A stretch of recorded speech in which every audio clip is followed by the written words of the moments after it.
is a special sitting of both houses in line with Article 132 of the Constitution that provides for the President to address the nation every year or may address Parliament at any other time. As we await for the commencement of that business, which is very pertinent for the better part of today, on your screens you can see the band already making its way into the Parliament buildings, signaling that this, from any moment from now, remember this joint sitting of the National Assembly and the Senate, a sitting of the bicameral Parliament is scheduled to kick off from 2:30 p.m. And at that particular time, the President is expected to have arrived at the National Assembly precincts and ready to address the joint sitting of Parliament after being ushered in by the two speakers of the bicameral Parliament. You can see the band are doing what they know best. They'll be mounting a guard of honor, where the President will be inspecting that guard of honor mounted in his honor. And after the inspection of that guard of honor, he'll be proceeding to make his way into the Parliament precincts, where he'll be engaging the speakers of the National Assembly and the Senate. I'm speaking about Dr. Moses Wetangula from the National Assembly and Honorable Speaker Moses Amason Jeffa Kingi of the Senate. This being a joint sitting of both houses of Parliament, the President, accompanied by the two speakers of both houses, will be making his way into the National Assembly's chamber for this 15th edition of the National Address, or better still, the State of the National Address. Remember, the Chief Justice of the Republic of Kenya, as well as the Deputy Chief Justice and judges, have already arrived in the National Assembly's chambers. A number of cabinet secretaries have already made their way into the chambers this afternoon. They include the CS for Health, Honorable Mutahi Kagwe, the CS for Treasury, the CS for Trade, among other cabinet secretaries who have already made their way into Parliament buildings and in the National Assembly chambers, ready for that State of the Nation Address. Our dear viewers, remember this State of the Nation Address is pursuant to Article 132, subsection 1B of the Constitution, that provides that the President shall address a special sitting of Parliament once a year and may address Parliament at any given time. Article 132, subsection 1C of the Constitution further provides that the President shall, among others, every once a year report in an address to the nation all the measures being taken to ensure that the progress of the nation is being achieved in the realization of the national values referred to in Article 10 of the Constitution. And upon looking at Article 10 of the Constitution, our dear viewers, these national values, we are speaking about matters to do with patriotism, national unity, sharing, devolution of power, the rule of law, democracy, participation of the people, matters to spearhead human dignity, equity, social justice, inclusiveness, equality, human rights, non-discrimination, and protection of the marginalized, issues of good governance, integrity, transparency, and accountability. On your screens, the Deputy President of the Republic of Kenya, Professor Kithure Kindiki, has arrived. He is already being received by the DCI boss, the Inspector General of Police, as well as a host of the top security bosses in the country. And the arrival of the Deputy President of the Republic of Kenya indicates that any moment from now, we'll be expecting the President to make his way into the chamber. Remember, this joint sitting is set to commence at 2:30 p.m. with the inspection of the guard of honor, which takes precedence before the president makes his awaited 15th, or this is the 15th rather. A number of presidents have made their State of the Nation address before President William Ruto. His first one was last year, and this will be his second State of the Nation address, the third, so to speak, a State of the Nation address by President William Ruto. And our dear viewers, the public service values also fall under these values of national unity. And let's now have a look at these values, the public service values that fall under national values and principles of good governance.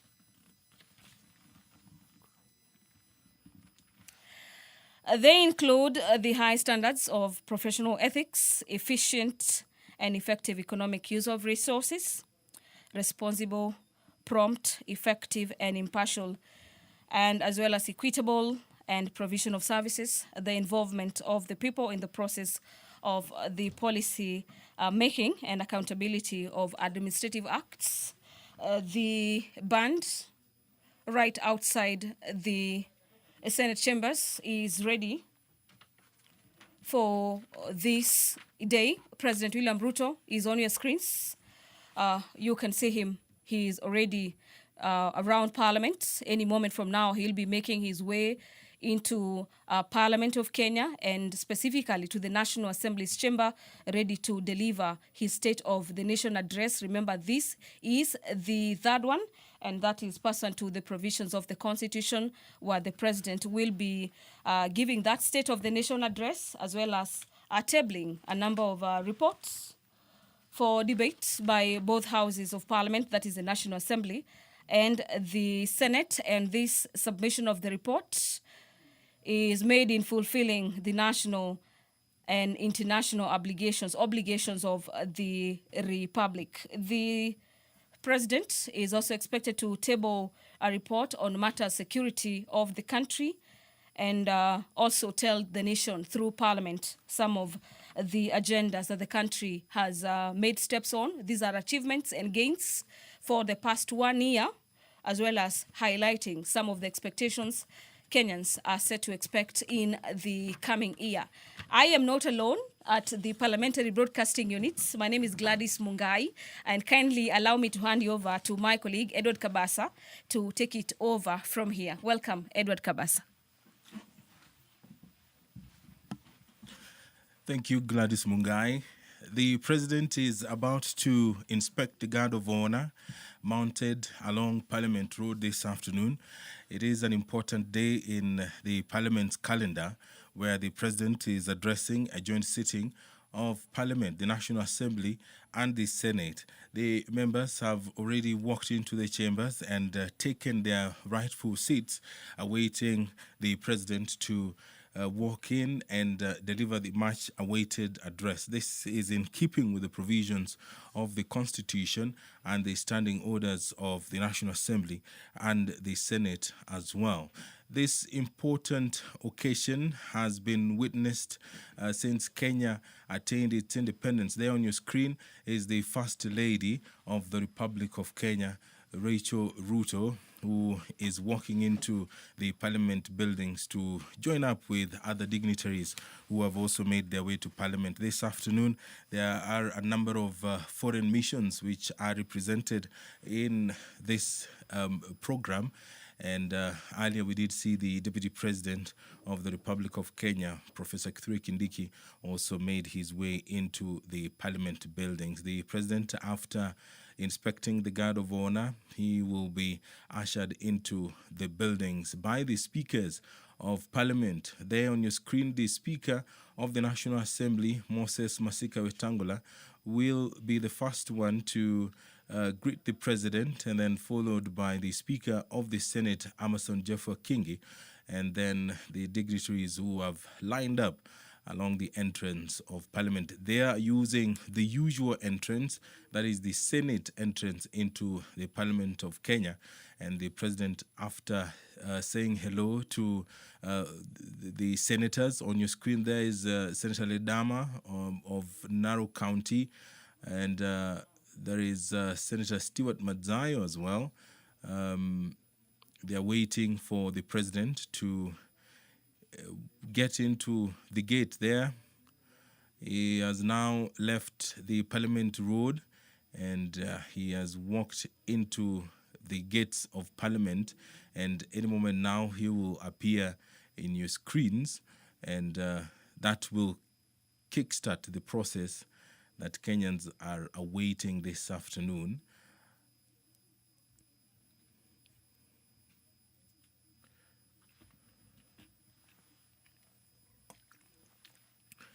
The president has used the previous State of the Nation address to update Kenyans on the steps that the government is taking to improve the economy, as well as security, education, health, and arising matters. One of the flagship projects of the Kenya Kwanza administration has been the Hustler Fund. It is expected, just like in the previous addresses, the president will perhaps address the Hustler Fund. Where did it begin, and where is it at the moment, and what are some of the policies that will be introduced in future to improve the fund?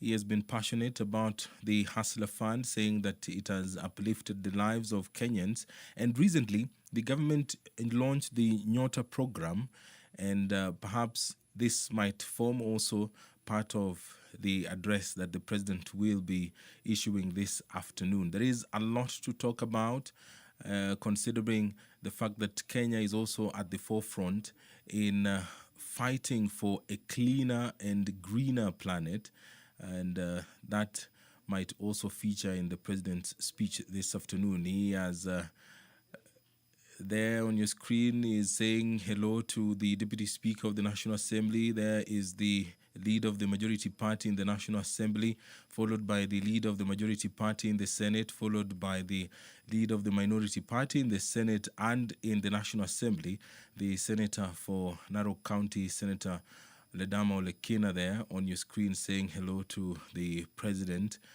And that is the majority whip, and the clerk of the Senate,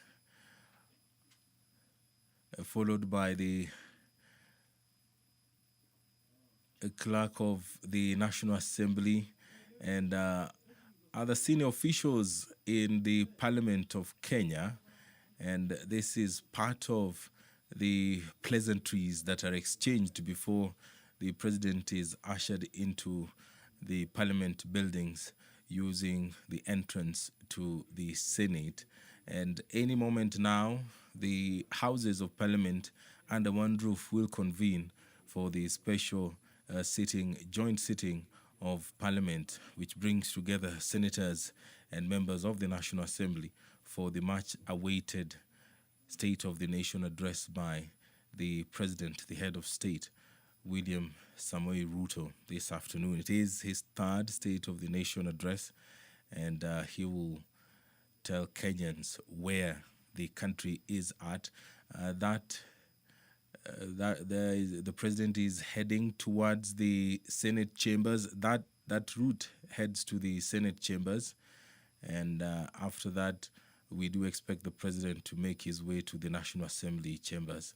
These are live pictures from the Parliament buildings, brought to you by the Parliamentary Broadcasting Unit in conjunction with the Kenya Broadcasting Corporation. This broadcast is always available on YouTube, courtesy of the Parliament of Kenya YouTube channel. And you can also follow it on Senate TV, Bunge TV as well. And the broadcast is available also on KBC Channel 1.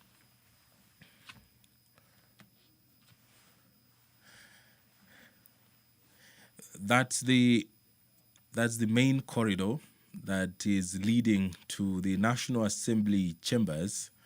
On your screen there is the members' lounge, And just behind the camera is the main highway that is leading to the National Assembly chambers.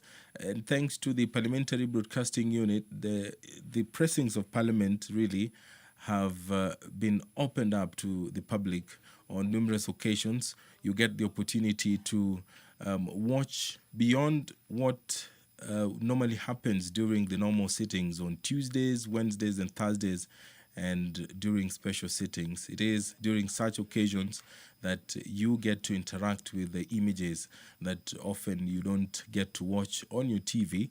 And on a day such as this, when the president will be addressing the Republic, then you get the opportunity to view at least pictures from various sections of Parliament. On your screen, the members are familiarizing. In a couple of minutes, they will each take their seats. It is a huge assembly that is able to accommodate all the members of the assembly and the members of the Senate. And it happens once in a while, at least twice in a year. Such sittings have become a norm, especially in the present day Kenya, where the president gathers the members of parliament and updates them on the steps that have been taken to address matters, progress that has been achieved in the realization of the national values, and also he gets to submit a report for debate to the National Assembly on the progress made in fulfilling the international obligations of the Republic. Now, in accordance with the provisions of the Constitution and Standing Order 22, subsection 2, the members were notified actually about the special sitting of Parliament that is set to take place today, the November 20th, where the President will be addressing the members of the Senate and the members of the National Assembly. And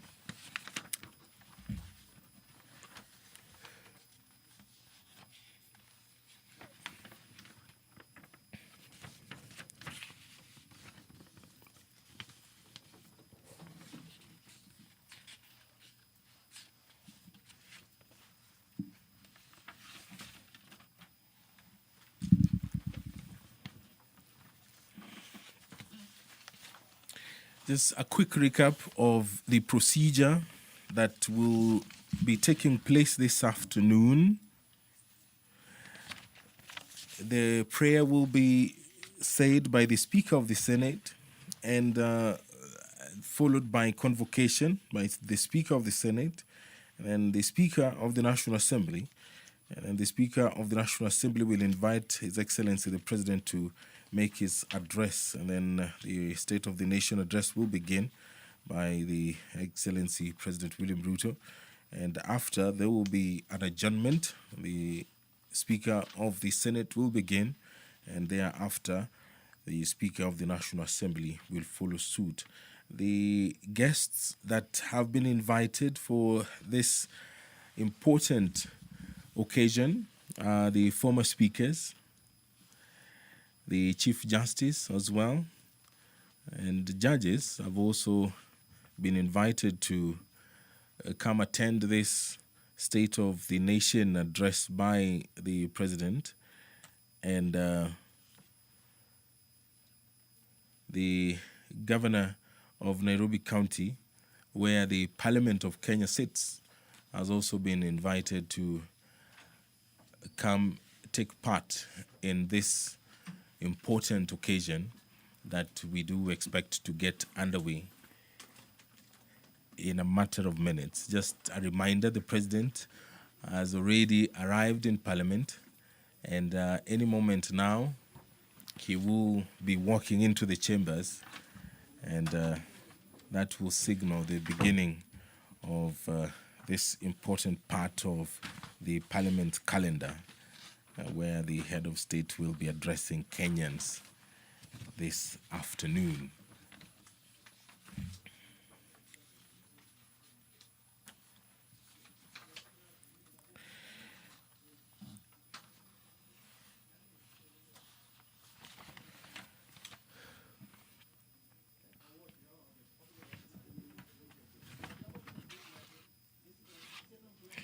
Now, Article 132, Sub-Article 1B of the Constitution requires the President to address the nation once every year and at any other time.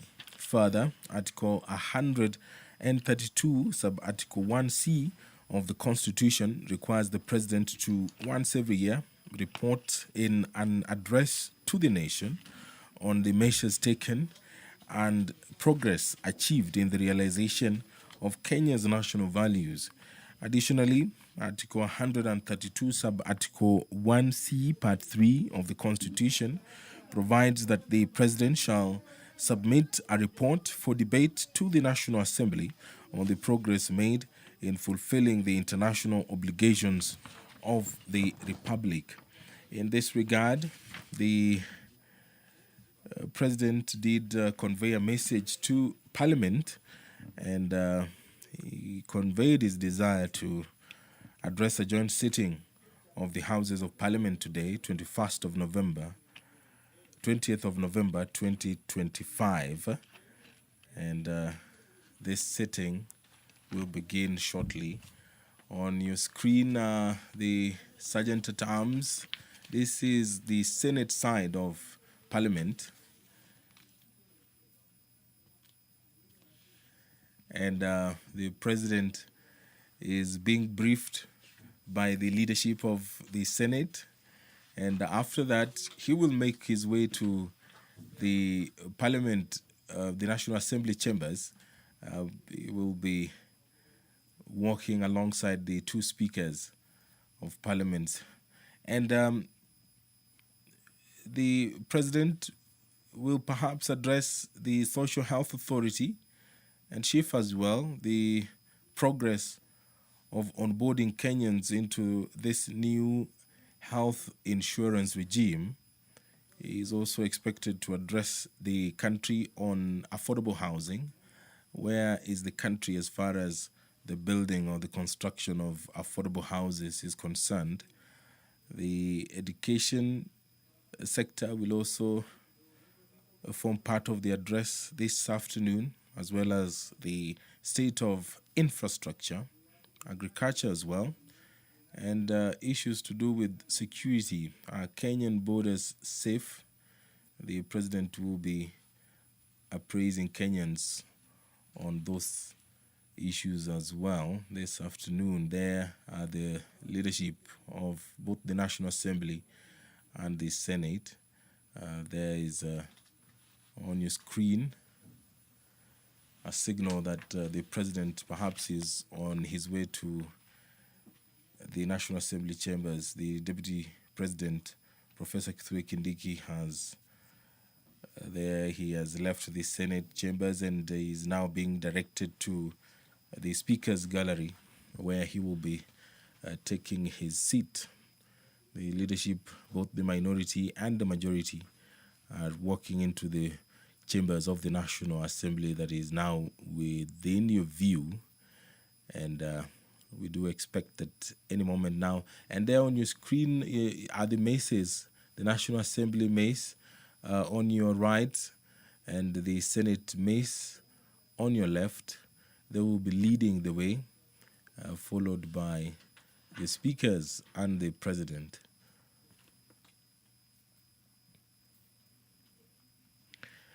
The part of the ceremony that takes place on the Senate wing is the signing of the visitor's book. He is a guest today, and in keeping with the tradition, he is expected to sign a visitor's book, both at the Senate and at the National Assembly as well. just part of the usual tradition that accompanies the State of the Nation address.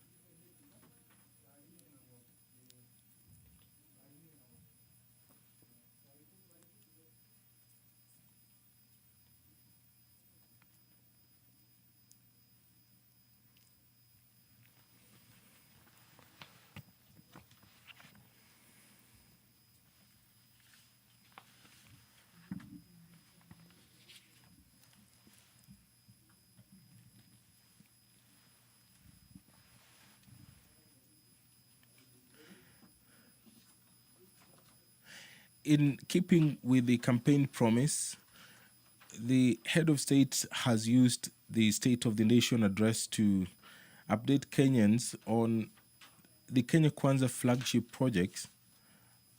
One of them, the affordable housing and the Hustler Fund, they have featured prominently in his previous speeches to Parliament.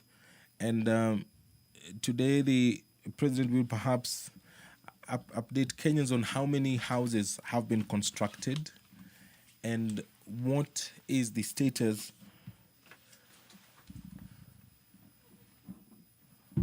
of the Social Health Authority registration by numbers. He has often used his addresses to the nation to implore on Kenyans to address issues to do with health, saying that the Social Health Authority provides the best platform for Kenyans to get insured and guaranteed that their medical needs will be taken care of.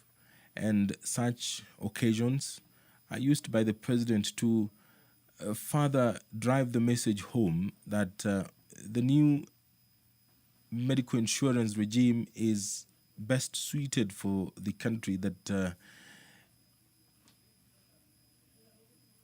it is better than the previous one. He has, on numerous occasions, encouraged Kenyans that the Social Health Authority is the best mechanism yet to achieving that desired health status in the country. Now, in his previous address, he did encourage Kenyans to register en masse so that they can enjoy the benefits of the Social Health Authority. And just there on your screen, just the Sergeant at Arms are preparing the way, and the speakers are on the move, and so is the President of the Republic. And now the march is on. They are headed straight to the National Assembly chambers, where the State of the Nation address will take place. The President all smiles, accompanied by the Clerk of the National Assembly, Clerk of the Senate, the Speakers of the National Assembly and the Senate, and Chief Sergeant at Arms. It is a very important occasion in the Parliament's calendar, and leading from the front is the top leadership of Parliament. On your screen, on the walls, are portraits of former speakers. The portraits are on display, and those who have been fortunate enough to visit the Parliament buildings, those are some of the things that you will see. And there the President stepping into the chambers, making the long walk to the front. I will now hand you over for this live broadcast of the joint sitting of Parliament, where the President will be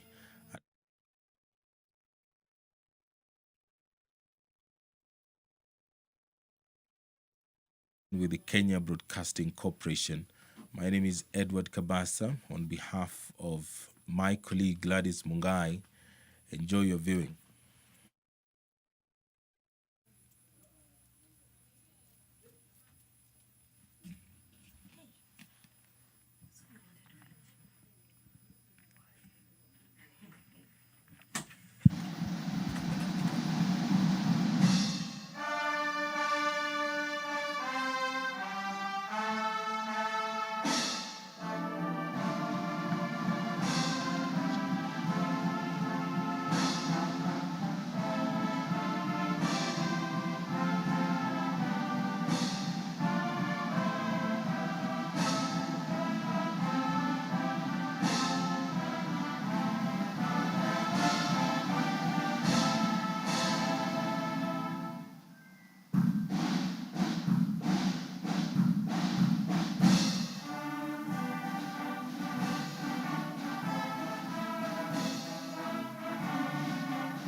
Na tuombe.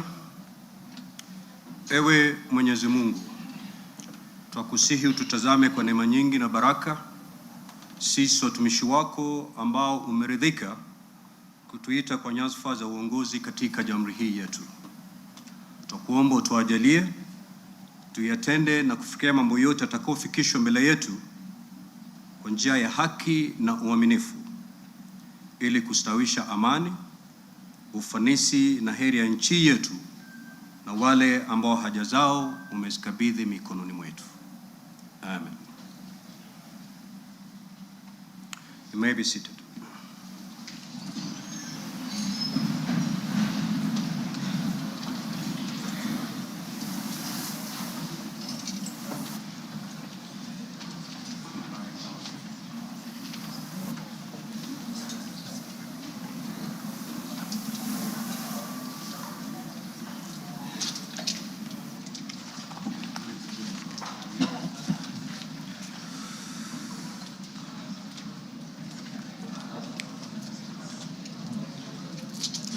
Order, Honorable Senators.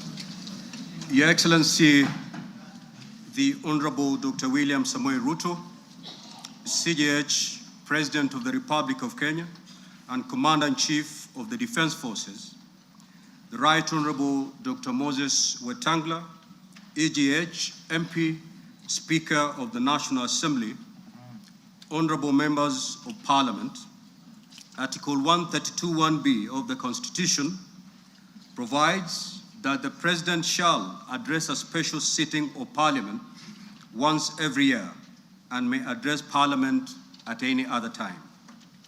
Article 132(1)(c) of the Constitution further provides that the President shall, among others, once every year report in an address to the nation all the measures taken and the progress made or achieved in the realization of the national values referred to in Article 10 of the Constitution.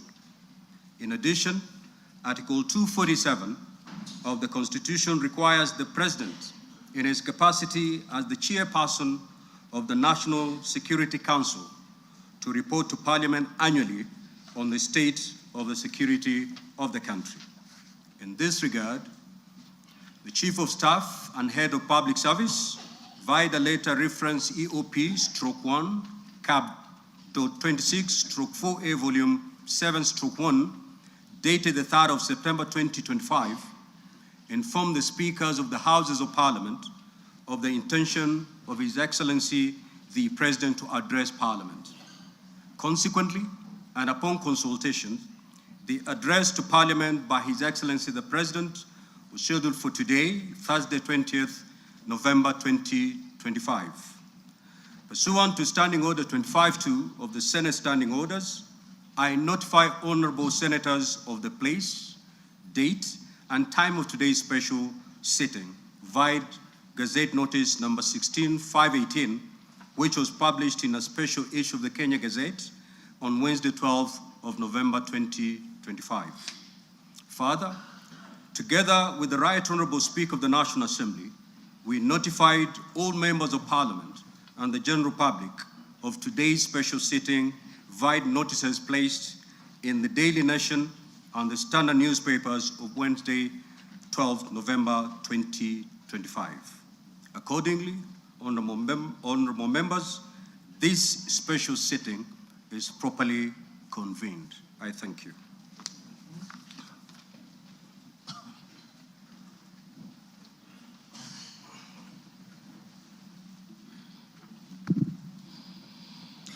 Your Excellency, Honorable Dr. William Samoei Ruto, CGH, President of the Republic of Kenya and Commander-in-Chief of the Kenya Defense Forces, the Right Honorable Amason Kingi, EGH MP, Honorable Speaker of the Senate, Honorable Members of Parliament, members of the Diplomatic Corps, distinguished guests, ladies and gentlemen.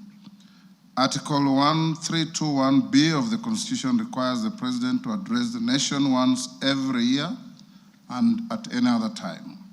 Further, Article 1321(c) of the Constitution requires the President to, once every year, report in an address to the nation on measures taken and progress achieved in the realization of our national values. Additionally, Article 1321C3 of the Constitution provides that the President shall submit a report for debate to the National Assembly on the progress made in fulfilling the international obligations of the Republic.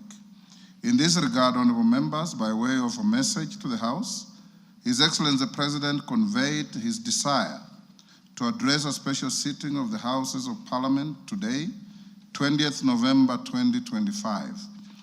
Therefore, pursuant to the provisions of Standing Order 22 of the National Assembly Standing Orders, by Gazette Notice number 1651, which was published in the Kenya Gazette on 12th November 2025, and indeed as also notified to all members and the general public by way of newspaper notification published on 12th November 2025, I gave notice of this special sitting of Parliament to the members of the National Assembly. Accordingly, honorable members, this special sitting is properly convened. Your Excellency, honorable members, distinguished guests, ladies and gentlemen, it is the custom of Parliament to recognize invited guests seated in our galleries. I therefore wish to recognize the following guests who are seated in the Speaker's row. Her Excellency Rachel Ruto, First Lady of the Republic of Kenya, and other members of the First Family. His Excellency, the Honorable Professor Kithure Kindiki, EGH, the Deputy President of the Republic of Kenya. The Honorable Musalia Mudavadi, EGH, the Prime Cabinet Secretary, and Cabinet Secretary, Minister of Foreign Affairs and Diaspora Affairs. Your Excellency, honorable members, also present this afternoon is the Chief Justice and President of the Supreme Court, Honorable Lady Justice Martha Koome, EGH. She is accompanied by the Deputy Chief Justice and Vice President of the Supreme Court, Honorable Lady Justice Philomena Mwilu, EGH, Honorable Justice Daniel Musinga, CBS Presiding Judge, Court of Appeal, Honorable Justice Oscar Angote, MBS, Presiding Judge of the Environment and Land Court, and Honorable Justice Brian Ongaya, EBS, Judge of the Employment and Labor Relations Court. We are also honored to have in our midst the immediate former Speakers of the Houses of Parliament, the Honorable Francis Ole Kaparo, the Honorable Ekwe Ethro, and the Honorable Kenneth Lusaka, EGH, the Governor of Bungoma County, and Clerk Emeritus of the National Assembly, Ambassador Michael Sialai, CBS. Also in the gallery, we have the Chairperson of the Council of Governors, who is also the Governor of Wajir County, the Honorable Ahmed Abdullahi, and the Honorable Johnson Sakaja, Governor of Nairobi City County. May I also accord special recognition to all Cabinet Secretaries present and particularly acknowledge 5 of them who are former ranking members of the Houses of Parliament, namely Honorable Aden Duale, EGH, former leader of the majority party in the National Assembly, Honorable Kipchumba Murkomen, EGH, former Senate Majority Leader, Honorable John Badi, EGH, and Honorable Opio Wandai, EGH, both former leaders of the minority party in the National Assembly, and the Honorable Alice Wahome, EGH. If Honorable Mutai Kagwe is present, he's also a former member of the House, I acknowledge him. I also acknowledge Principal Secretaries and members of the Diplomatic Corps, heads of constitutional commissions, and independent offices and state corporations present. You are all welcome to Parliament. Your Excellency, I wish to make a special welcome to Parliament and mention the Chief of the Kenya Defence Forces, General Daniel Kahariri, and the respective service commanders, the Inspector General of Police, and other leaders of our disciplined forces who are seated at the Speaker's row. Parliament deeply appreciates your outstanding contribution to the national defense, security, and distinguished service to our nation. To all invited guests, we say, Karibu Bunge. Your Excellency, honorable members, distinguished guests, ladies and gentlemen, I wish to draw your attention to the officer standing to the right of the chamber in green. He is the Chief Sergeant at Arms of the National Assembly, Mr. Aloisio Lekulo, OGW.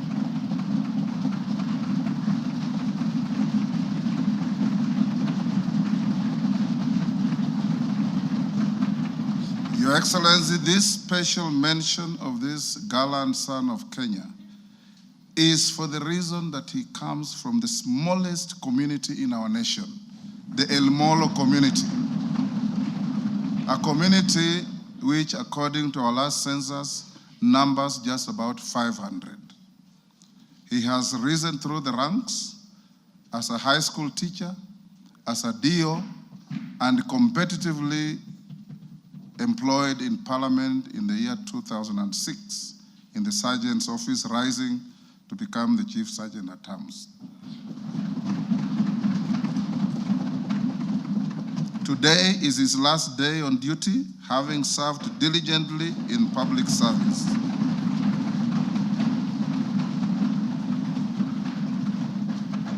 The National Assembly, the special session where we pay tribute to him, and we thank him for the distinguished service he has rendered to the nation and wish him well. Your Excellency, honorable members, distinguished guests, ladies and gentlemen, it's now my singular honor and privilege to invite His Excellency, the President of the Republic of Kenya and Commander-in-Chief of the Defense Forces to address this special sitting of Parliament. Your Excellency, you're most welcome.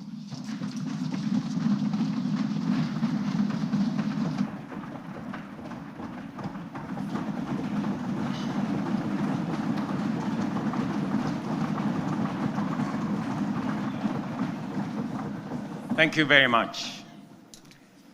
The Honorable Speakers of the National Assembly and Senate, the Honorable Members of the National Assembly and Senate, the Chief Justice and the leadership of the Judiciary, Cabinet Secretaries, Your Excellencies, distinguished guests, fellow citizens, ladies and gentlemen. 2 years ago, when I delivered my first State of the Nation address, I had a vision to sell. Today, I have a story to tell.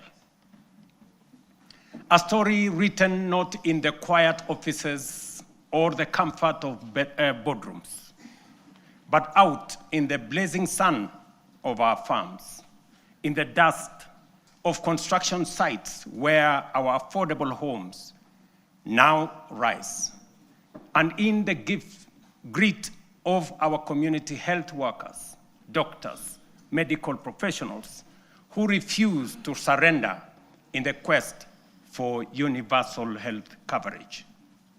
It is written in the steady hum of our factories, in the determination of millions daring to dream and finance their vision through the Hustler Fund, in the courage of our young people working on housing sites, in the Climate Works program, in the digital ecosystem, and in the bravery of those who, looking beyond our borders, have sought livelihoods abroad to sustain families back home. A story of sacrifice, a story of sweat, a story of progress that has not come easy. It is a story you can see in the numbers, feel in the homes, and trace in the lives transformed across our republic. A story whose facts are available for all to examine, except perhaps for the cynical who have no facts. Today, the evidence is clear, evidence of promises made and promises kept. In just 3 years, we have built not monuments of words, but foundations of progress. And yet, even with these achievements, I am convinced that this is only but the beginning. Mr. Speaker, honorable members, As I prepared this address, I reflected deeply on the long road we have traveled as a nation. 62 years shaped by struggle, sacrifice, hardship, triumph, and milestones that have affirmed our spirit. From that reflection came one undeniable truth. We have made commendable progress, but Kenya still punches way below its true weight. This nation has the talent, the resources, and the spirit not just to improve, but to leap and to make the transition from a developing country to a developed one within our lifetime. That is why I speak today with full conviction that history has summoned this generation, our generation, at such a time as this, to a higher purpose. Some eras are shaped by events. Others are defined by the decisions a nation makes. And today, Kenya is called to make such a decision, to finish the journey our forebears began and finally turn our long-held potential into lived reality. To do this, we must cast off the prevailing mindset of being content with the average. We must step beyond the comfort of the familiar and the ordinary and reach with courage, clarity, and conviction for nothing less than excellence and greatness. Therefore, as we examine the achievements of the past 3 years, results that have laid a firm foundation for equality of opportunity and a nation where no one is left behind, today I will also place before you not just a vision, but a national project that is realistic, grounded, and entirely within our reach. A vision not just to grow, but to transform. A roadmap not merely to move forward, but to rise from developing to developed, to rise from potential to reality, to rise from promise to prosperity, to rise from the third to the first world, to rise finally into the Kenya we have long imagined, the Kenya we deserve. For long, our ambition was held hostage by small thinking and ordinary expectations. But that era must now be confined to the past. Today, we stand on the threshold of something far greater, a moment in which we can say that our parents dreamed of and what our children yearn for, we will accomplish in our lifetime. As we know, this is achievable because others have done it before. I have often spoken of the Asian tigers, South Korea, Singapore, Hong Kong, Malaysia. And by the way, members, the Prime Minister of Malaysia will be here this weekend. Countries that at independence were our peers in nearly every measurable way. They had no extraordinary resources. They were not superhuman. They simply had the courage to make bold, disciplined, deliberate choices. They invested in their people, demanded excellence, and refused to be trapped in the limitations of their circumstances. They refused to make peace with mediocrity. Today, they stand as first world economies. If they could rise, so can Kenya.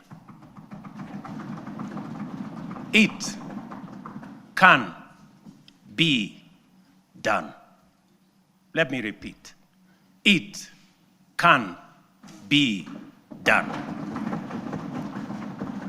Later in this address, I will set out the strategic choices, the reforms we will deepen, the sectors we will unlock, and the investments we will prioritize to move Kenya to the next level.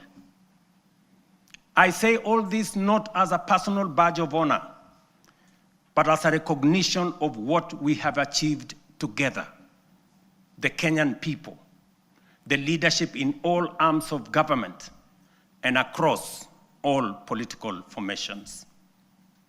Honorable members, the last 3 years have not been easy.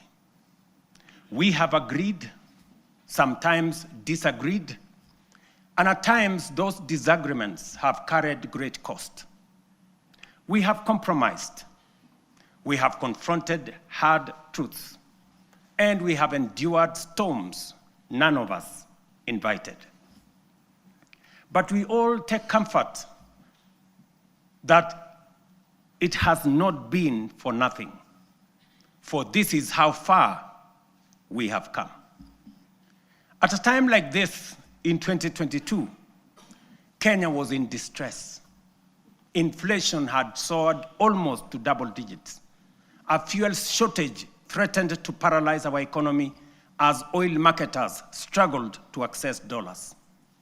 The shilling was in free fall. Foreign reserves had hit historic lows. Debt service consumed more than half of our revenues. Confidence, both local and foreign, had waned. International analysts warned that it was no longer a question of if, but when Kenya would default. Within that context, we acted. We restored fiscal discipline. We eliminated wasteful subsidies. We rationalized public expenditure. We strengthened revenue collection and placed our economy on a path of recovery and sustainability. Inflation, which stood at 9.6% in 2002, in 2022, has steadily declined to 4.6% as of last month, bringing much needed relief to households. The shilling, once in perilous downward spiral, has stabilized at 129 to the dollar for nearly 2 years, a direct consequence of prudent monetary policy and disciplined fiscal management. Our successful Eurobond redemption signaled to the world that Kenya honors its obligations. 3 years ago, Kenya was ranked the 8th largest economy in Africa with a GDP of $115 billion US. Today, our GDP has increased to $136 billion, moving us up to become the 6th largest economy on the continent, according to IMF. This steep rise, ladies and gentlemen, is not accidental. It is the product of deliberate choices, disciplined execution, and strategic reforms that have strengthened our economy and unlocked its potential. Our foreign reserves have surpassed US dollars 12 billion, the highest in independent Kenya. This has restored certainty, cushioned our economy from external shocks, and restored investor confidence. International markets have taken note. Just this week, 14 of the world's leading financial institutions, including Citigroup, JP Morgan, Standard Chartered, and Goldman Sachs, projected that Kenya's economy will expand by between 5 and 5.8% in 2026. This confidence is anchored in solid fundamentals: lower credit costs, rising exports, improved household spending driven by low inflation, and a broadly stable macroeconomic environment. Standard & Poor's has upgraded Kenya's sovereign credit rating from B- to a firm B, our first upward revision in many years, signaling renewed international confidence. This upgrade lowers our risk profile, attracts more investment, and reduces borrowing costs for both government and the private sector.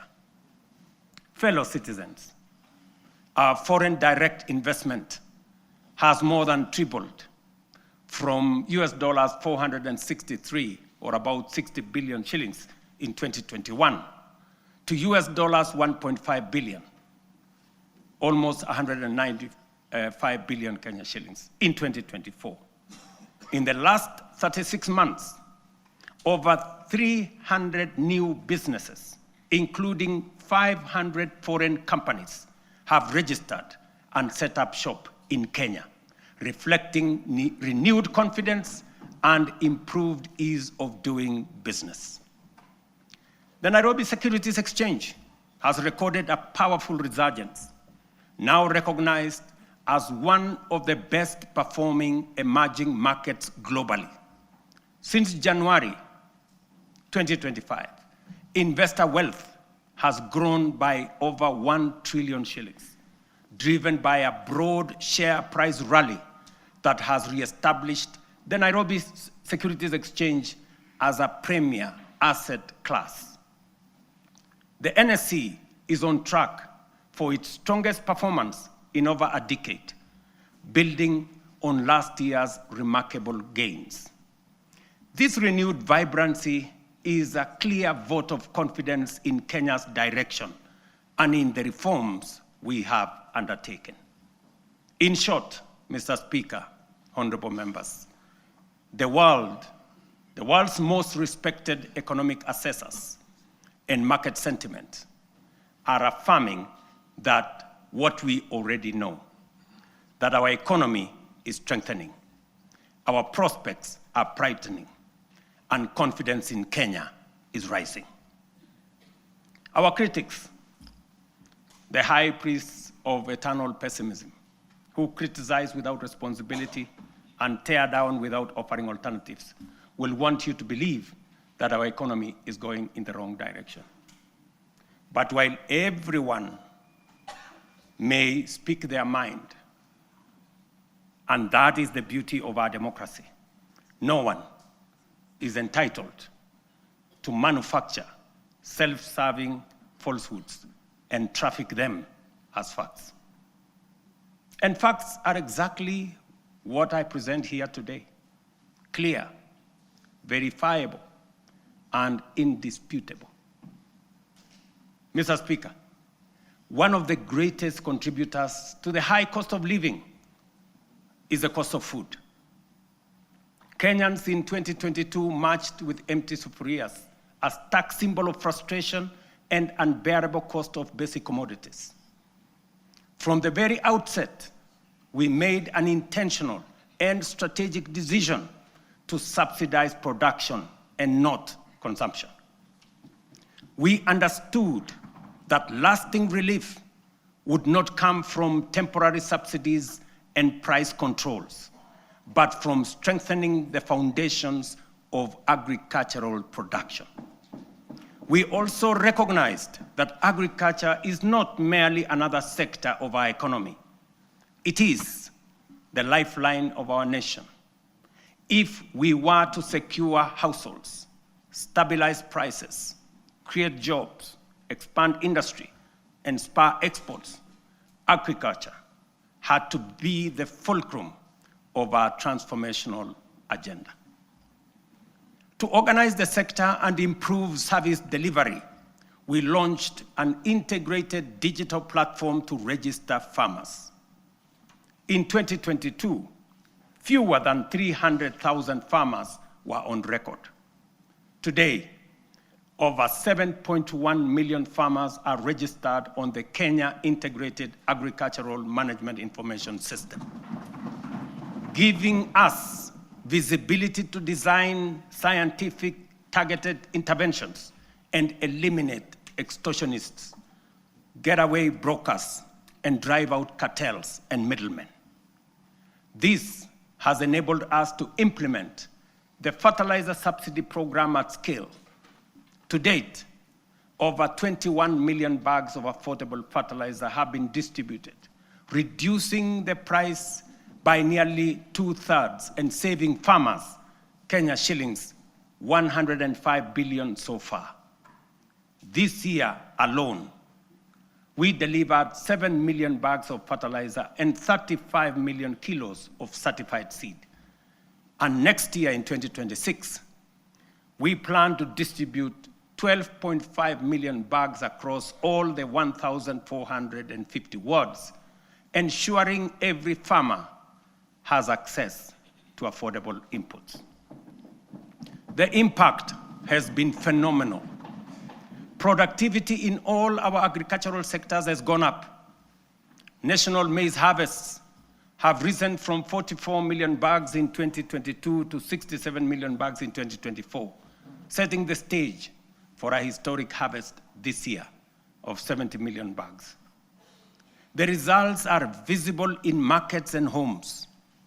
The price of a 2-kilogram packet of flour has fallen from what it was 250 in 2022 to as low as 130 today. For millions of households, this is meaningful daily relief. The transformation across our value chains is equally compelling. Tea production has grown, with earnings rising from Kenya shillings 138 billion in 2022 to Kenya shillings 215 billion in 2024, a 56% increase. The coffee sector, once on the brink of collapse, is roaring back. Nearly 50,000 seedlings have been distributed. Earnings have risen from an average of Kenya shillings 70 per kilo to now between 120 and 150 shillings per kilo. We are on track to increase exports from 48,000 metric tons to 60,000 metric tons this year, and projected to reach 150 million tons in 3 years' time. Edible oils acreage under production expanded by 90% between 2022 and April 2025, cutting the edible oil import bill by 17 billion in 1 year. By 2027, we aim to halve this bill, saving Kenya nearly 60 billion in foreign exchange. Cotton production has nearly tripled. Cashew nut yields have grown following the distribution of 900,000 seedlings, and so has coconut output after the provision of 1 million seedlings. The sugar sector, long troubled, is now stabilizing. Area under cane is up by 200,000 acres. Production has surged 76% to over 815,000 metric tons. Imports are down 70%. To secure this process, we have leased Nzoia, Muhoroni, Sony, and Chemelil factories to competent private sector operators. Our livestock value chain is rising. Leather exports are up 56% to Kenya shillings 2.5 billion. Local shoe production now exceeds 11 million pairs, and meat exports have grown 45% to 12.5 billion. In dairy, milk production has surged to 5.3 billion liters, while exports have nearly doubled to 9.4 billion. Dairy farmers' support has enhanced with the installation of 230 new milk coolers. Nearly 8 million animals have been vaccinated, and Kevevapi has produced a record 94 million vaccine doses, which are used locally and also exported to our neighbors in the region. We have reduced the cost of semen from 8,000 shillings per dose to 1,000 for our dairy farmers. The outcome of these reforms is unmistakable. We have enhanced food security, raised farmer incomes, driven agro-industrialization, and expanded Kenya's export footprint. This is the transformation we promised, now unfolding across our nation, fulfilling the national values and principles of governance, particularly sustainable development, as required under Article 10 of our Constitution. It is in accordance with this constitutional duty that I report to this House today. Mr. Speaker, honorable members, let me now turn to healthcare, the foundation of human dignity and the heartbeat of every nation that chooses compassion over neglect. Over the last 3 years, we have undertaken the most ambitious transformation of health systems since independence. Reforms rooted in equity, powered by innovation, and guided by a simple conviction that every Kenyan, wherever they live and whatever their means, deserves equal care. 27 million Kenyans are now registered in SHA, more than triple the number ever reached by the former NHIF. This is a demonstration that leaving no one behind was and is not a slogan. It is a promise on course to fulfillment. Additionally, more than 10,000 health facilities across the country have signed in to serve under this new system. But honorable members, real healthcare begins long before patients reach a hospital.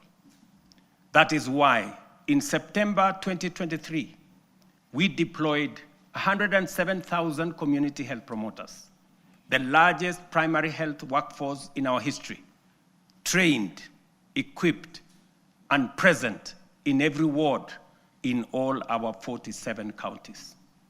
Their impact has been extraordinary. Consider 3 statistics. 8.9 million households have so far been visited. 9.9 million diabetes screenings have been done with 134,000 cases diagnosed. 6.5 million hypertension screenings have been conducted with 305,000 cases confirmed. Millions of lives have been touched and thousands saved. This is what equity looks like. This is the meaning of universal health care. This is leaving no Kenyan behind indeed. Behind these numbers stand the community health promoters, quiet, devoted, tireless, heroes of this new era. Today, we honor them. We thank them. To them, we say Kenya is healthier because of you. Mr. Speaker, when I promised that those unable to pay would be supported by government under UHC, the cynics scoffed as usual. Today, we are paying premiums for 2.3 million vulnerable Kenyans, including orphans, widows, the elderly, and those without income, because for them, healthcare is not a privilege. And I must commend members of this august House who have stepped in to support vulnerable families in this gesture. We are also modernizing hospital equipment through the National Equipment Service Project, replacing the old MES model that burdened counties with heavy upfront costs. Under the new fee-for-service system, private partners install, maintain, and run state-of-the-art equipment, and public facilities pay only when they use them. We have overhauled KEMSA to end the chronic crisis of drug shortages, raising medicine availability from 48% to 68%, and to a projected 90% by the end of this year and 100% by March next year. This is more than healthcare reform. It is a long-deferred promise finally taking shape. A Kenya where every citizen can face tomorrow with confidence, knowing their nation will stand with them in their hour of need. It fulfills our national values and of dignity and equity as stated in Article 10 of the Constitution. In the same spirit, the government is strengthening financial protection for Kenyans under cancer treatment. Social Health Authority will enhance the cancer benefits package from the current 550,000 shillings to Kenya shillings 800,000, effective December 1. This enhancement responds to the rising cost of sustained cancer care and ensures that patients can access quality, uninterrupted treatment without facing financial hardship. Mr. Speaker, honorable members, when I assumed office, our education sector was in distress with a strained CBC transition, a chronic teacher deficit, universities on the edge of insolvency, and overstretched infrastructure. We moved quickly to restore education as the great equalizer. Through the student-centered funding model, scholarships and loans now follow need and merit, placing the learner at the center. Nearly 500,000 students have already benefited from this model. We then tackled the teacher crisis head-on. We have hired, as you all know, 76,000 teachers with 24,000 more to be brought in by January next year. That will translate to 100,000 teachers in 3 years, an achievement unmatched in the history of our country.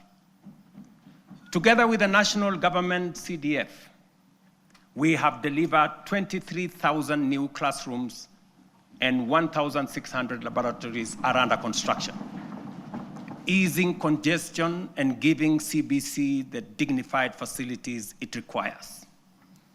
TVET has become the engine of practical skills. Enrollment has leaped from 341,000 in 2022 to 718,000 as young Kenyans embrace engineering, ICT, modern agriculture, hospitality, design, and the trades that power a modern economy. In strengthening education at every level, we are giving life to the national values in Article 10, especially equity, human dignity, and sustainable development, ensuring every child has a fair chance to rise. Mr. Speaker, honorable members, 3 years ago when we said we would deliver affordable housing, the cynics dismissed it.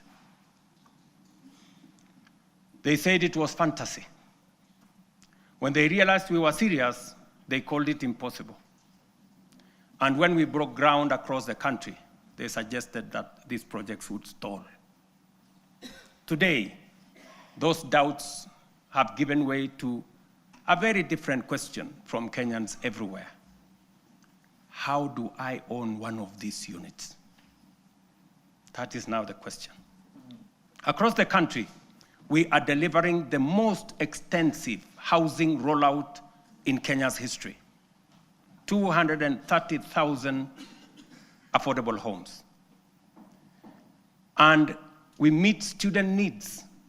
178,000 beds have been packaged for universities, TVETs, KMTCs, with 74,000 already under construction, transforming a sector where fewer than 10% once had decent accommodation. Additionally, 270 modern markets are taking shape nationwide, providing vital spaces for women and MSMEs, with another 175 underway, expanding the backbone of local commerce. And through the Nairobi River Regeneration Program, 44,000 young people are restoring the river corridor and preparing sites for 10,000 social homes along the renewed riverfront. The program, the housing program, including markets and hostels, has created over 428,000 jobs. Jobs that include architects, engineers, plumbers, electricians, carpenters, masons, steel workers, transporters, and thousands of MSMEs in fittings, fabrication, and interior design work. At peak next year, it will employ at least 1 million Kenyans. Honorable members, this program is far more than housing. It is a national empowerment engine, creating jobs, formalizing the informal sector, revitalizing micro, small, and medium enterprises, restoring our environment, and building resilient communities. It advances equity, dignity, and sustainable development, the very values anchored in Article 10 of our Constitution. Mr. Speaker, honorable members, allow me to turn to a sector that carries the hopes of nearly every Kenyan family, our micro, small, and medium enterprises. MSMEs are the backbone of our economy, the engine room of innovation, and the daily hustle of more than 15 million Kenyans. For decades, access to affordable credit trapped millions in frustration. Without collateral, there was no loans. For the millions blacklisted, every door of opportunity was shut. And when banks refused to take a chance, their dreams simply stalled. As promised, we broke that cycle. The Financial Inclusion Fund, the Hustler Fund, now stands as the largest financial inclusion program since independence, extending over 80 billion shillings to 7 million Kenyans. And those who were blacklisted, the 7 million once blacklisted Kenyans, have since repaired their credits. 3 million small businesses and their owners, previously locked out of the formal finance, are now banked. And 2 million Kenyans are now frequent borrowers. Today, through the Hustler Fund Bridge Facility, 800,000 entrepreneurs are accessing up to 150,000 shillings each without collateral to expand and grow their businesses. But honorable members, credit alone is not enough. Many young people do not lack ideas, they lack opportunity. That is why we launched Nyota, the National Youth Opportunities and Transformation Agenda, one of the most ambitious youth empowerment programs in our history. Over the next 5 years, Nyota will uplift 820,000 unemployed young people through apprenticeship, recognition of prior learning, entrepreneurship grants, digital skills training, and support savings. When the program is fully implemented, it will have placed 90,000 young people into work or enterprise, certified 20,000 into different skill areas, capitalized 110,000 businesses, and matched savings for 190,000 savers, while building capacity of 600,000 more to undertake government procurement under the ACBO program. Ladies and gentlemen, over the past 3 years, our digital transformation agenda has become one of the most powerful engines of renewal. A quiet revolution changing how Kenyans live, how they work, learn, or do business.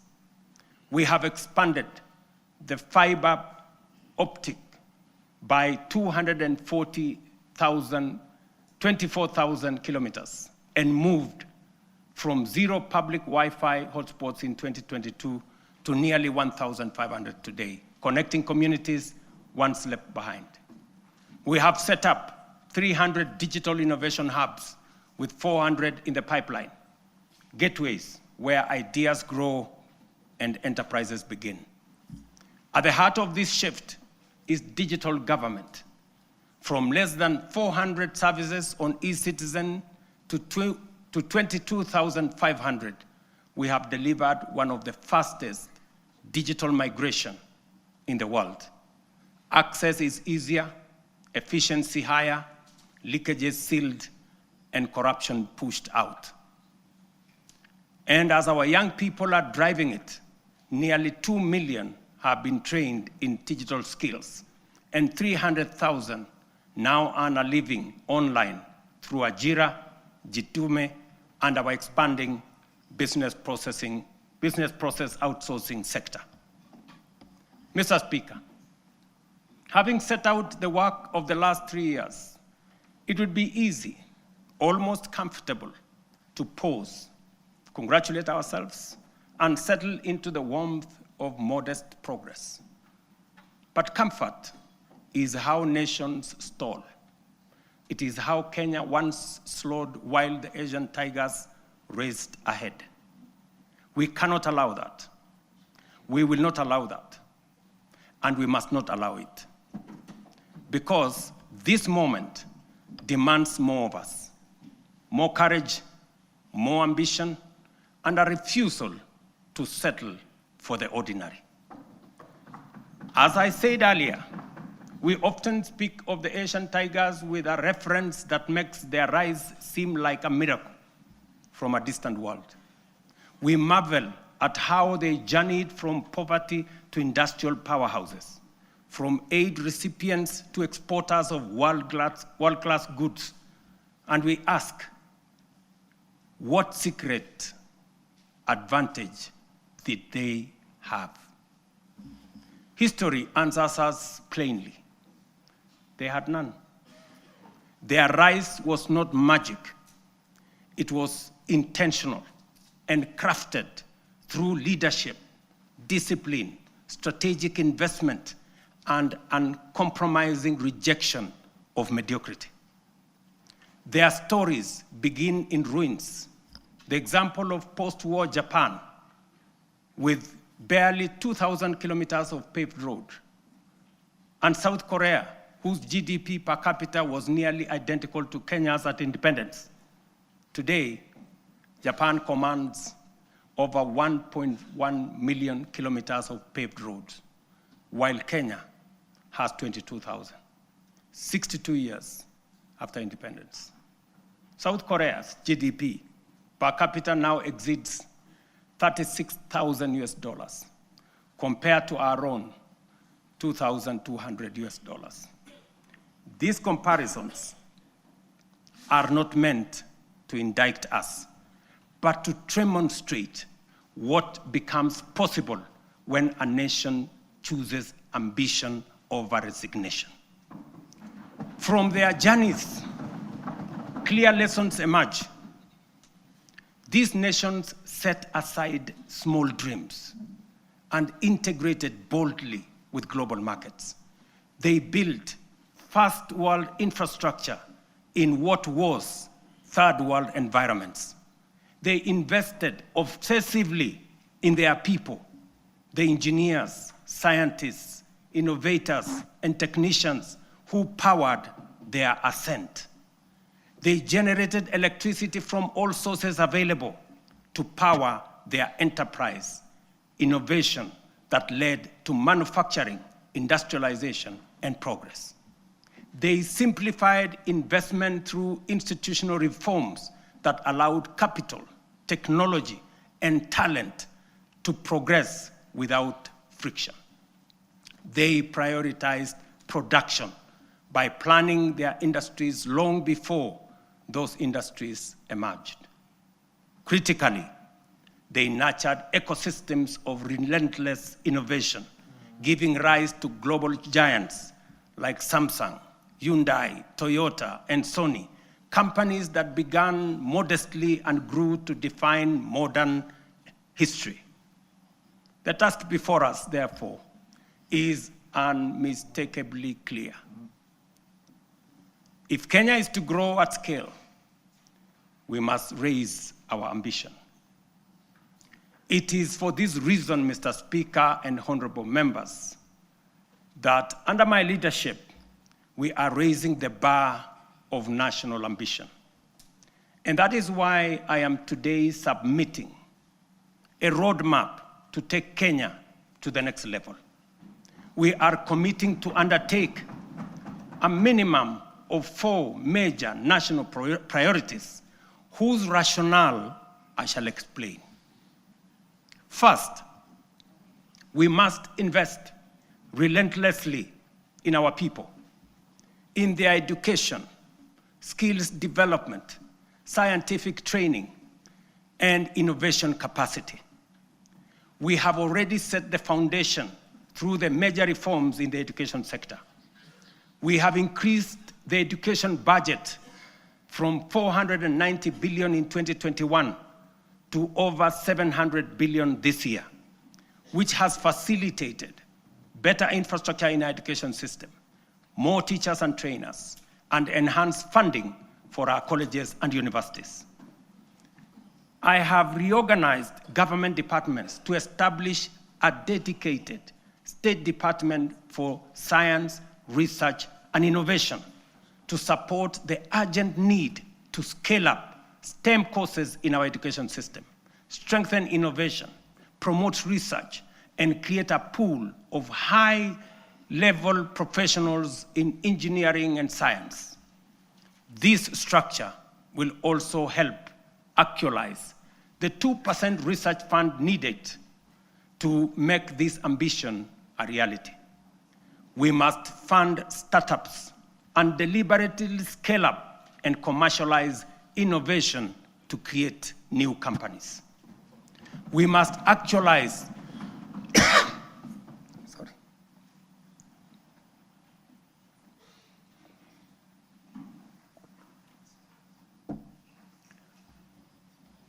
We must actualize the National Research Fund, moving from the current 0.8% of GDP to 2% of GDP.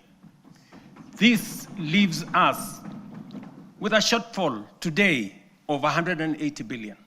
Progressively, we should grow the fund to 1 trillion over the next 10 years. We will mobilize domestic public resources, private investment, venture capital, and other private sector financing to drive this effort, because no nation rises above the abilities of its citizens. Let me repeat that.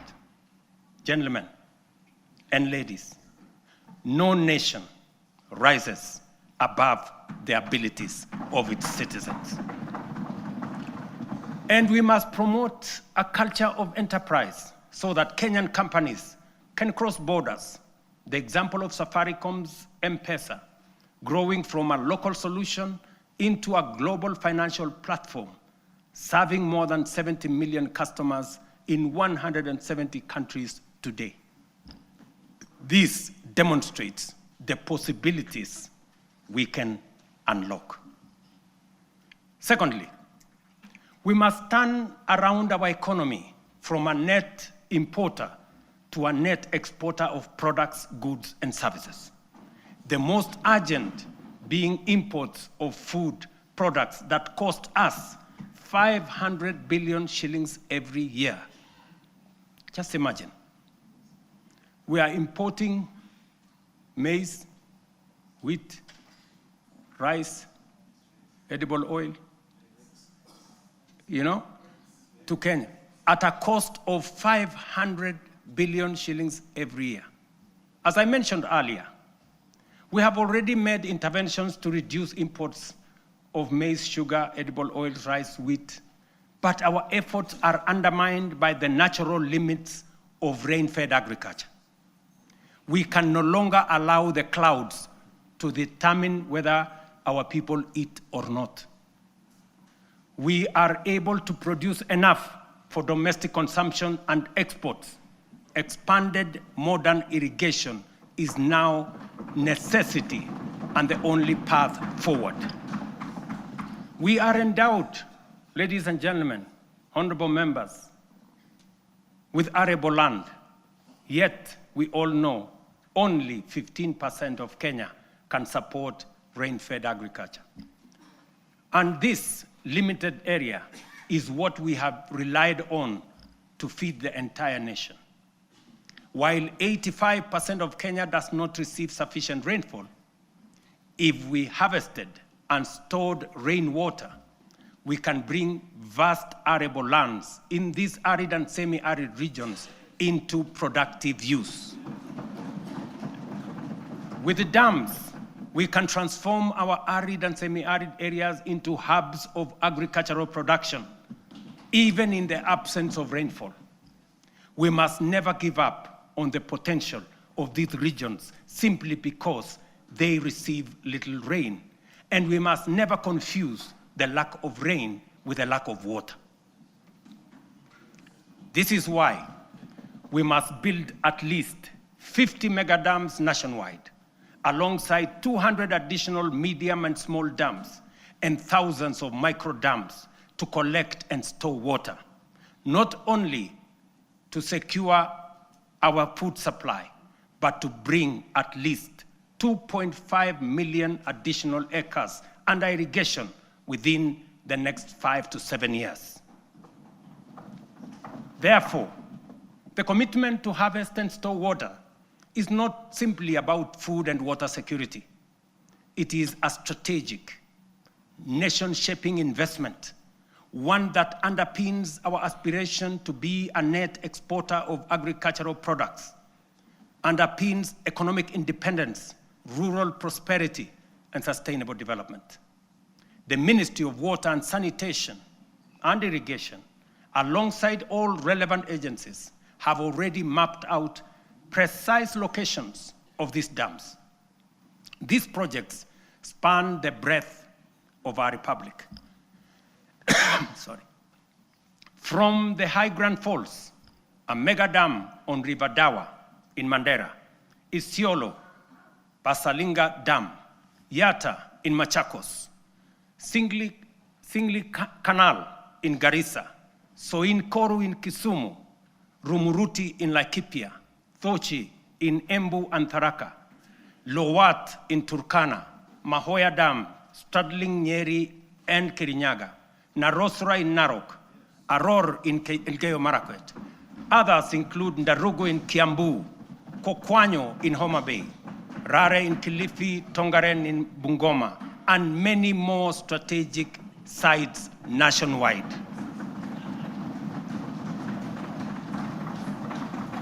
Mr. Speaker, expanded irrigation will also supply the volumes, consistency, and quality of raw materials required for our next economic frontier, which is agro-industrialization.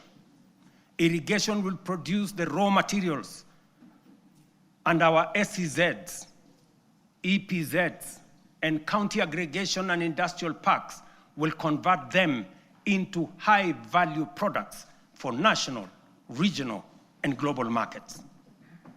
Honorable members, energy is the lifeblood of any modern economy. No nation has developed without abundant, reliable, and affordable power. This is our third national priority.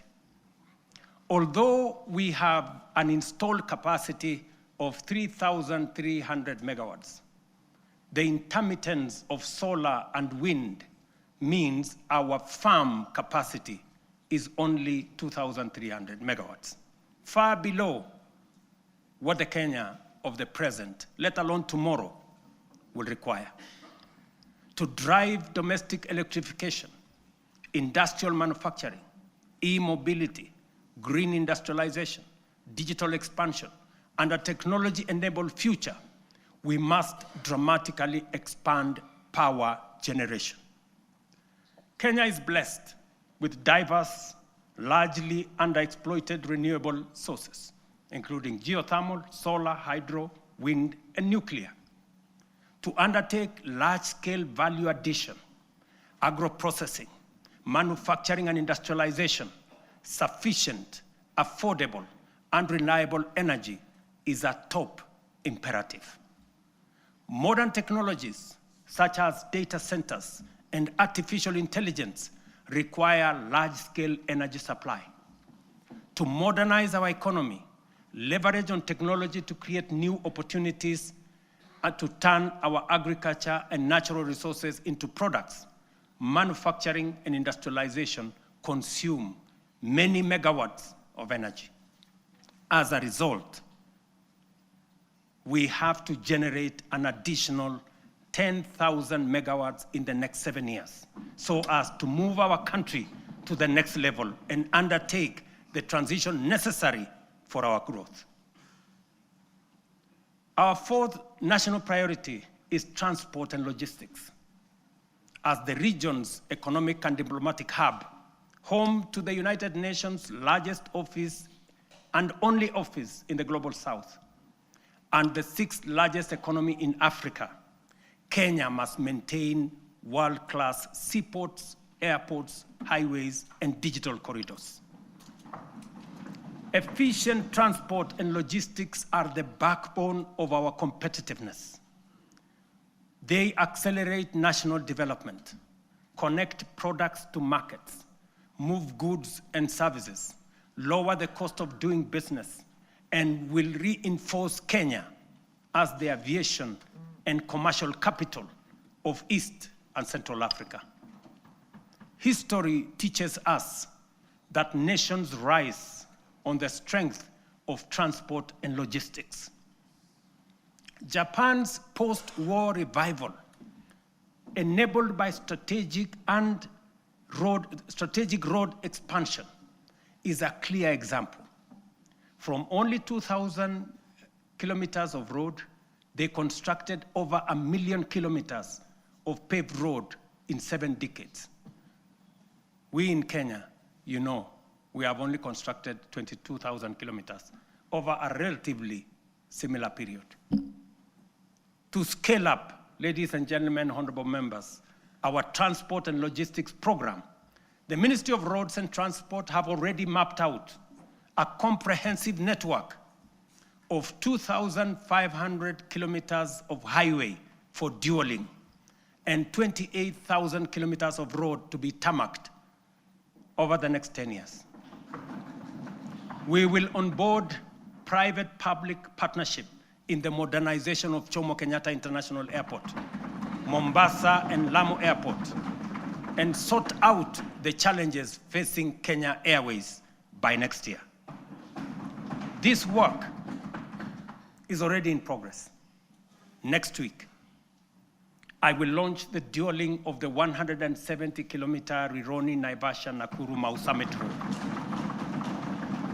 On the same day, I will break ground on the dualing of the 58-kilometer Rironi-Mai-Mahiu-Naivasha Road. The gridlock that paralyzes these roads every day, especially on weekends and holidays, will soon, by God's grace, be a thing of the past. Additionally, roads earmarked for dualing include Muthaiga Kiambu Ndumberi, Machakos Junction Mariakani, Mau Summit Kericho Kisumu, Kisumu Busia, Mau Summit Eldoret Malaba, Athi River Namanga, Karatina Nanyuki Isiolo, Makutano Embu Meru Maua, Mtwapa Malindi Mombasa, all the way to Lungalunga, Kericho Kisii Migori Isabenia, and Nakuru Nyahururu Karatina, Kisii Oyugis Ahero. The Northern Bypass, James Gishuru Roads, Bomas Karen Gong, and Bomas Ongata Rongai Kiserian, including Gong Isinya and Naivasha to Kikuyu, among many other key corridors nationwide. This infrastructure drive will also include extending the standard gauge railway from Naivasha to Kisumu and eventually to Malaba. And that exercise, ladies and gentlemen, is beginning in January. In just 2 months, we will be beginning that process. Honorable members, estimates indicate that achieving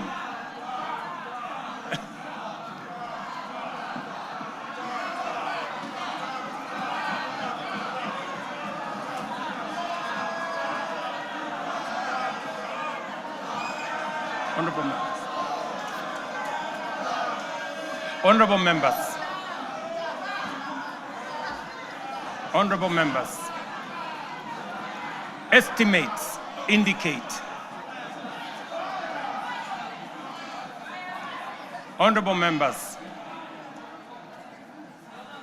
estimates indicate that achieving these 4 priorities will require at least 5 trillion. This is undeniably a large sum.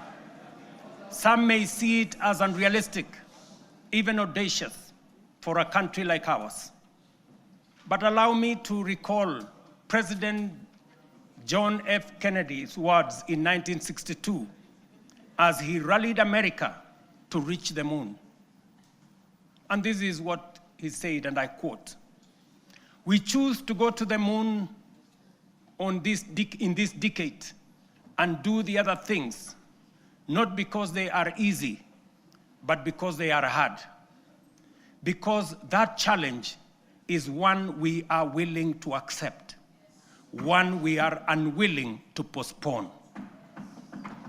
These 4 projects are our national imperatives, commitments we must embrace without hesitation, not because they are easy, not because they are cheap, but because they are absolutely necessary, because they are worthy of our time. This is the assignment of our generation. This is the purpose for this administration and this parliament, the 13th parliament. And this is the moment we must rise up to. Which brings us to the next question. Given our fiscal constraints, how shall we finance these transformative projects and do so sustainably? The answer, ladies and gentlemen, lies in 2 key financing vehicles: the National Infrastructure Fund and the Sovereign Wealth Fund. As noted earlier, our development ambitions require sustained, large-scale investment in education, in roads, in energy, water systems, logistics, transport, and digital network. Yet, our fiscal space is narrow. We cannot continue funding essential infrastructure through unsustainable borrowing and burdening taxpayers with additional taxes. But neither can we afford to postpone these imperatives without risking our future. There is need to be innovative in the use of our national revenues, or the national revenues at our disposal. There is need to deploy our national assets available to us in creating public-private partnerships that will crowd in the enormous pool of private sector resources available regionally and globally. This is why we will establish the National Infrastructure Fund, whose architecture will be underpinned by the reforms in the Government-Owned Enterprises Bill passed by this august House that I will sign into law tomorrow. This fund is the strategic solution that will provide a framework to innovatively scale up our resources to match our ambition. It will fulfill our manifesto commitment to rebuild Kenya's infrastructure while reducing reliance on tax and debt. We will do this by using budgeted resources prudently and introducing a financing architecture that leverages capital markets, diversifies ownership through unlocking of national assets through privatization, and use PPP frameworks to channel private capital into public priorities. For decades, Kenya has privatized major public assets, from Kenya Airways to KenGen, from Kenya Re to Safaricom. Yet, we cannot point to enduring national assets built from privatization proceeds because the funds were absorbed into budgets and spent. The National Infrastructure Fund will break this cycle. All proceeds from privatization will be ring-fenced, preserved, and reinvested into new infrastructure and wealth-creating assets. When ownership shifts to the private sector for efficiency, the benefits to the public will not diminish, they will multiply. For every shilling invested from privatization proceeds, we aim to attract 10 shillings from long-term investors drawn from pension funds, sovereign partners, private equity, and development finance institutions.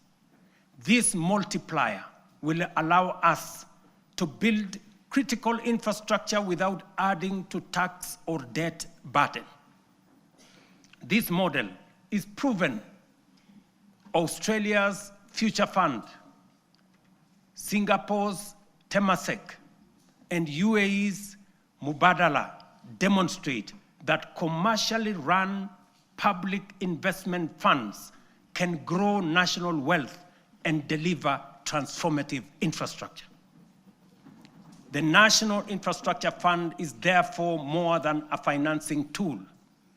It is a generational strategy, preserving value, mobilizing capital, accelerating delivery, and ensuring Kenya becomes stronger, wealthier, and more competitive.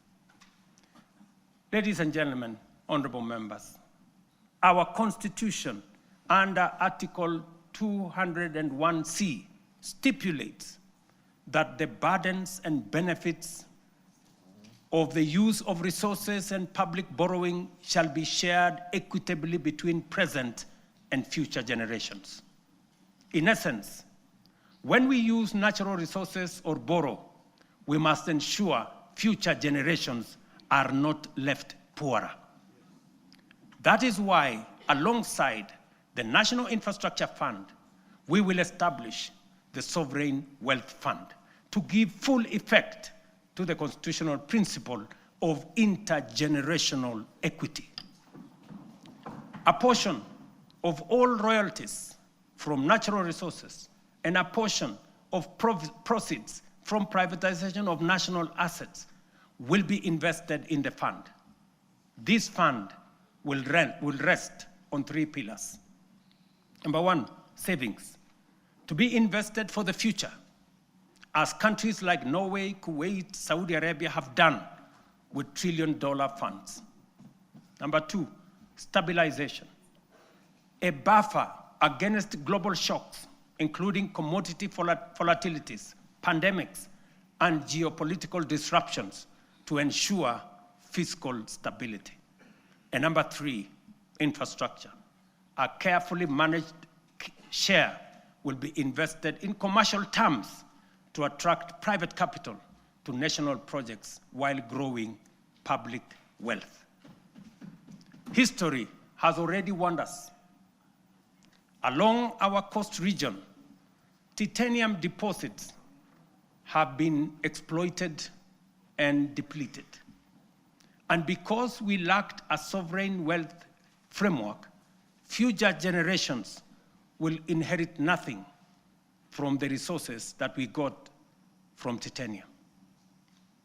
We cannot repeat this mistake. Mr. Speaker, honorable members, that is the scale of our national ambition.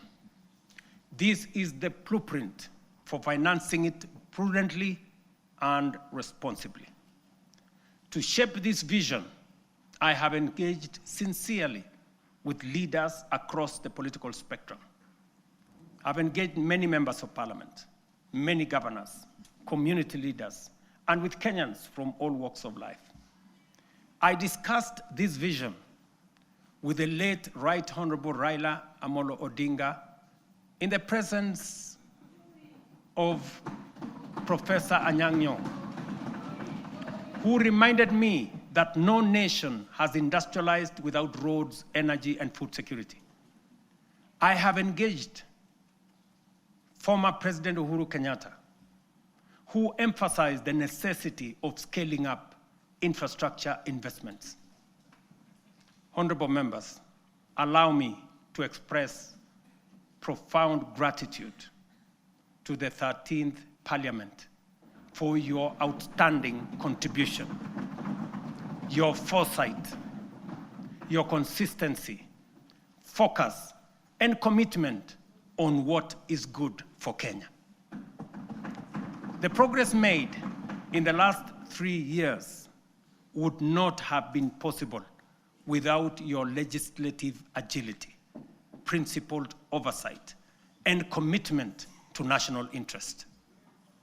When the history of this generation is written, this House, the 13th Parliament, will occupy a full and proud chapter. Your decisions are recorded not only in debates or statutes, but in the lives lived, progress of every Kenyan that has been achieved. For this, I extend my deepest gratitude and appreciation. I also extend heartfelt thanks to hard-working Kenyans who have diligently fulfilled their civic duty to the nation, giving life to the constitutional values of equity, social justice, and sustainable development. You Kenyans have shouldered the weight of nation building. Future generations will feel the impact of your sacrifice, and they will honor you as the generation that helped change the trajectory of our republic. As I conclude, I reiterate that those of us in leadership must bear in mind one critical lesson. Leaders are not ultimately judged by the vision they carry, or the statements they make, or the mantra they repeat. They are judged by the actions they take, the values they generate, the difference they make, and the impact they leave in the lives of the people. Mr. Speaker, honorable members, let history record that this generation refused to be timid, that we chose ambition over fear, action over excuses, and progress over false comfort of low expectation. Let it be said that when Kenya stood at crossroads, we reached for the higher path. The work ahead is formidable, but so is the Kenyan spirit. This is our moment to lift Kenya to the next frontier. This is our moment to shape a nation worthy of its promise. This is our moment to rise. Honorable members, it is now my pleasure to submit to Parliament the following 3 reports as required by the Constitution. Number 1, reports on all measures taken and progress achieved in the realization of the national values as I have espoused. Number 2, report on progress made in fulfilling the international obligations of the Republic. And number 3, the report of the state of security of the country. Now, therefore, I hand over the reports to the Speaker of the Senate and the Speaker of the National Assembly, and I thank you for your attention. God bless you, and God bless our great country, Kenya.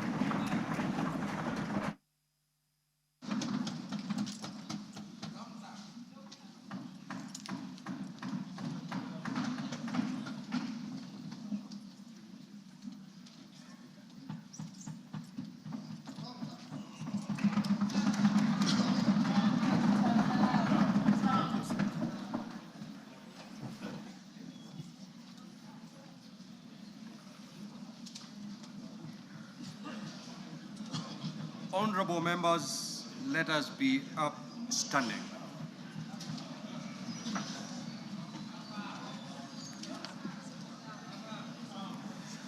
Your Excellency the President, the Right Honorable Speaker of the National Assembly, honorable members and distinguished guests, we have now come to the conclusion of the business of the day, and it is now time to adjourn. The Senate stands adjourned until Tuesday, the 25th of November, 2025 at 2:30 p.m. in the Senate chamber. Thank you. Your Excellency the President, Right Honorable Speaker of the Senate, honorable members of the National Assembly, the National Assembly now stands adjourned until Tuesday, 25th November 2025 at 2:30 p.m. May I take this opportunity to invite all honorable members and our guests to a reception at the Parliament courtyard. May I also request all honorable members and our guests to remain standing in your places until the procession of His Excellency the President and the speakers leave the chamber. I thank you.